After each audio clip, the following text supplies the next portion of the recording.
Well, a very good day to you. Welcome to this week's episode of The Big Question. I'm a host here, Simon Irung, always joined in by the man himself, Professor Herman Manyora. How are you doing, sir? Good, Simon. You don't look so energetic today. Yeah, What's up? Are you sick? I have a cold. Yeah. You have a cold? Yeah. Things are going to be well, Prof. No Just problem. go get some flu gone, or maybe some home remedy, boil some lemon. Yeah. You know these things, you know? I know. You should be the one educating me on these matters. Correct. Now, ever since William Ruto was announced president-elect of this country, life for some CSs has not been the same. Just to mention but a few names, Prof, we have the likes of Peter Munya, we have Fred Matiang'i, we have Joe Musheru. Things are not playing out the way they were supposed to play according to how they were seeing them. Okay, looking at someone like Peter Munya, Prof, he boycotted a meeting that was called by the Deputy President Rigathi Gachagua, Prof. Now Peter Munya skipping such a meeting, orders from the Deputy President where he was invited. This was a meeting that was supposed to address the issue of food in Kenya, Prof. Now, what do you read from this? Peter Munya skipping a meeting called by the Deputy President. You know, those ministers are no longer ministers. It's okay, but he They're was just invited. nominally ministers, But just there because... he was invited. Yeah, you invite, but when you say boycott is a very strong word. It presupposes he deliberately chose not to. He deliberately refused, not even failed. To boycott is stronger than refuse. You can fail to attend because you have a reason. You can refuse to attend. You can boycott. Boycott is the strongest. But how do you know? We don't know. Failing to attend this meeting, someone needs to send an apology. There was no apology. The people who are telling us the side of their story. We haven't heard from Munya. It is a few hours after, very many hours after he missed out. He has not given any explanation. But he may not want to engage in exchanges with the Deputy President of the Republic of Kenya. So he can just choose to kill. If he tells them, I'm not able to attend because of 1, 2, 3, and they go ahead and announce other things to the public. If I'm Peter Munya, I wouldn't even bother. I just keep quiet. Okay. But how can you answer the Deputy President? Rigathi is the Deputy President of Kenya. Why would you enter into exchanges with him? Maybe, I'm just saying maybe, I don't know. But again, he could also ignore. Say, these guys are bothering me. I'm going home. Okay. Me, I was supporting Raila. I don't think these people can run government. The sooner they bring another minister, I go home, the better. Yes, it's his right. He can look at Rigathi and it doesn't value him. You know, we must allow people to choose what they want to do. But if he was the minister substantive, then that will worry me. He's not even a minister in the first place. Okay. Yeah. Now that brings us to the big question for today. What is the future for these CSs, these cabinet secretaries who oppressed the president and his campaign team, Prof? Who oppressed who? I don't understand. It's there. People are who saying Matiang'i. Tell me people what you like mean by Peter oppressed? Munya, they oppressed him. There was a time the deputy president was to fly to Tanzania. He was blocked from flying. By who? Fred Matiang'i. From flying to Uganda. It was Uganda, I think. Do we know the reasons? The president, you see, it's very clear if you are a state officer, but more so if you are a cabinet minister at that level. You cannot get out of the country without the president saying so, without the authority of the president. So Matiang'i cannot stop a deputy president. Let's get it very clear. Okay. Matiang'i can execute the order, but he cannot stop the deputy president. So you should ask Uhuru Kenyatta why he was stopping Ruto from going. And what I heard was, these fellows are not cleared with the State House. Simple as that. Nobody who oppressed you. I've not seen anybody oppressing anybody. Let me ask you this. Yes. Should these CSs suffer for things that they did not actually? If they did anything wrong, if any Kenyan, including Uhuru Kenyatta, if they did anything illegal, they should face the law. Okay. If Matiang'i did anything illegal, he should face the law. But I don't buy the idea that they oppress Ruto. You know, when I hear that people say Ruto was oppressed, I wonder, if they were Raila now, what would they do? They will kill people. Look at what Raila went through. Look at what people like Matiba went through. Charles Rubia. Look at what people in Orengo went through. Can you compare this to what Kina Ruto have gone through? What has happened to Ruto? But this which day was he removed from his bed to go and sleep somewhere for even 2 hours? Guys who are there 9 years, Kina Raila in detention. Guys who are in Nyayo house with water reaching here and you are there. You pee there and you are forced to drink the same water. So what oppression are people talking about? Some little inconvenience here. Well, let us not blow things out of proportion. Prof, these are actions that actually were meant, people think that they were actions that were meant to prevent William Ruto from making further steps in this upcoming election. Let me tell you. If a president wants to oppress you and you are the deputy president, there's so much he can do. And people will see.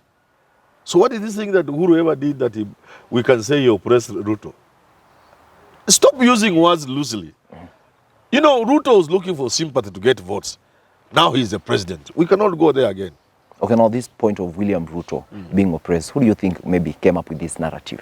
Of course, it's a narrative they generated to get votes. And it worked for them. Who? William Ruto? Ruto and his team, certainly. A lot of the votes they got were manufactured through sympathy, which is good. It's a strategy. I would use the same if it will work in my way. But there is no oppression Ruto went through. Because we have living examples of people who have suffered under presidents.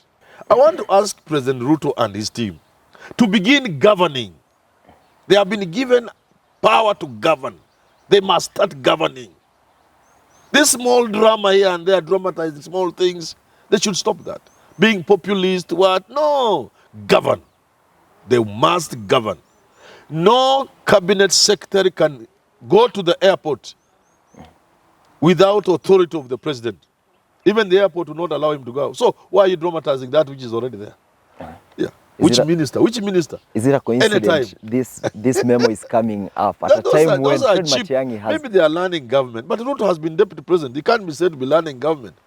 This cheapness they must stop. I saw this cheapness in 2002. When Kibaki won, people didn't even want to believe Moi would give power. He had done everything to show them he will hand over power. People like him, they were behaving like children, running all over.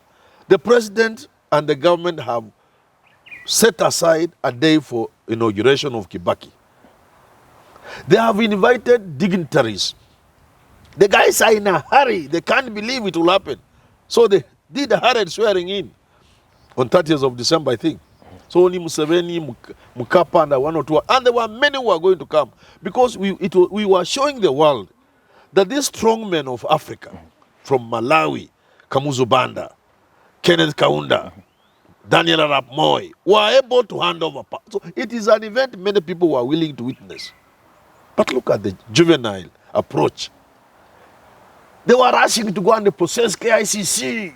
You know. But that I could understand. But now, Ruto has been part of government. Uhuru has handed over power. Raila is in his house. So these juvenile things and excitement, I don't understand where it's coming from. These people must now concentrate on governing. We don't have time for sideshows. No. This country has problems we must solve. We want to support President William Ruto, Deputy President Gachagua and their government. We want to support them 100% to deliver for this country. But how do we support people who are engaged in this sort of juvenile things? From what you're saying, Prof, if an individual decides to work with the government, it is okay? It's okay. And if the government agrees to work with the government, even it is okay? Even me, they think I'm Azimio, but if they give me a job, I'll do for them. Now let me bring up this issue of the Azimio team, Prof, yes, where they're furious to some of their MPs who are actually shifting over to the other side. Then what's the issue with that? Because politics is about interest. No, you see, a member of parliament is elected on a particular party ticket. The assumption here is that you believe in the ideology of that party. You believe in the approach to governance. So when you lose, you should stick to your side to oversight, to oversight, not even oversight, to kind of ensure, to keep the other side on their toes, to ensure that they are delivering for the people of Kenya. And in the event of extreme failure, you are prepared to take over. So crossing over of an MP is cheapness. They should not be in parliament. They should go home. And that of a cabinet secretary? That's different. Those are technocrats. Those are people going to work. It's a job.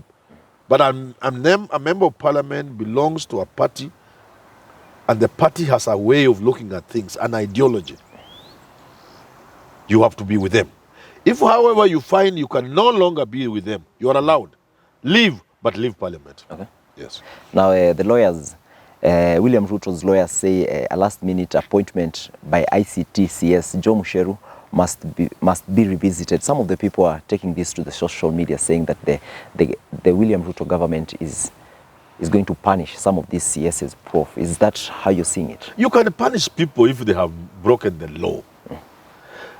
William Ruto does not have the power to punish people. It is the courts of law which will punish people. And it's not even the punishment. They just jail you or fine you or set you free. But it will be on the basis of breaking the law, violating the law. Not because you supported Raila. No, supporting Raila cannot be the basis for the government dealing with you. No. The people will deal with you on the basis of breaking the law. If as a minister, cabinet secretary, you broke the law, then they will deal with you. If you are breaking the law because of Uhuru is no longer there with you, you'll face the music yourself. But if Joe Musheru used the powers bestowed on him by the laws of this country to appoint somebody, there's nothing you can do about it. Okay. If you remove him, it is you who can go home. What if these last-minute decisions were meant to promote a certain... There are no last-minute decisions. When somebody in the office, they are in the office until the last time. The President of the Republic of Kenya has the power to appoint anybody until the election results are announced. Then he goes into the lame duck period, the temporal incumbents. At that time, the Constitution stipulates clearly what he can do and what he cannot do. He cannot sack a minister. He cannot appoint a minister. He cannot he can't exercise the power of mercy. There's a period and what you cannot do and what you can do.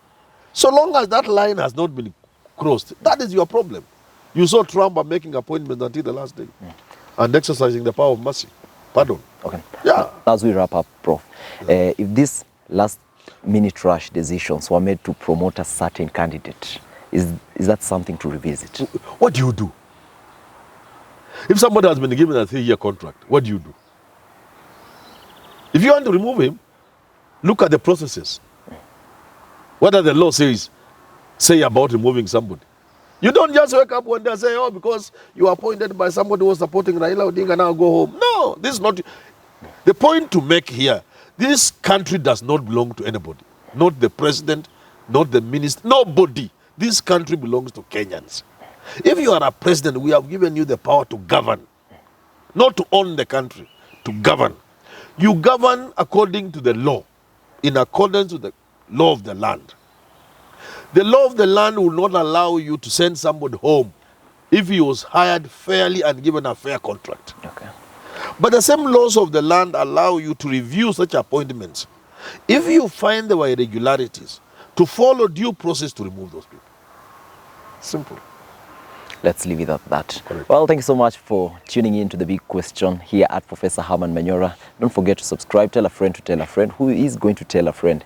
And perhaps by the end of this or next year, we're going to reach a million subscribers. Then we're going to get the golden button. That's what we should do. Well, till we do have this conversation again, enjoy the rest of your day.